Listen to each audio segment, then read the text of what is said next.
আমি আমার ক্ষুদ্র জ্ঞানে দেখেছি যে কিয়ামত বা শেষ জামানার 100টা আলামতের মধ্যে প্রায় 95টা আলামত চোখ দিয়ে এখন দেখা যাচ্ছে।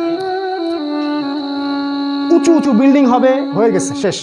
মানুষ 99% মানুষ সুদ খাবে, দেখেন 100% মানুষ এখন সুদ খায়। জেনা বেড়ে যাবে, জেনা বেড়ে গেছে। ব্যভিচার বাড়বে, ব্যভিচার বাড়ছে। ধর্ষণ বাড়বে, ধর্ষণ বাড়ছে। সময় কমে যাবে, সময় কমে যাচ্ছে। ভূমিকম্প বাড়বে, ভূমিকম্প বাড়ছে। মহামারী ছড়াবে, ছড়াচ্ছে। মুসলিম থেকে নির্যাতন করা হবে, করা হচ্ছে। কাফেররা ঐক্যজোট হবে, হচ্ছে। রক্তপাত ঘটবে, হচ্ছে। মানুষ হত্যা করবে, জানবে না কেন হত্যা করছে। মরবে কেন, জানবে না কেন মরলাম।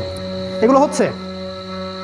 এমন কোনো আলামত নাই, এমন কোনো আলামত নাই। মেয়েদের বেহায়াপনা বাড়বে, বাড়ছে। ফ্যামিলিস্ট রেভলিউশন বাড়বে, বাড়ছে। ইসরায়েল শক্তিশালী হবে, হয়ে গেছে। এবং ওদের জোট গঠিত হবে, আল্লাহ বলেছেন, সেটাও হয়ে গেছে।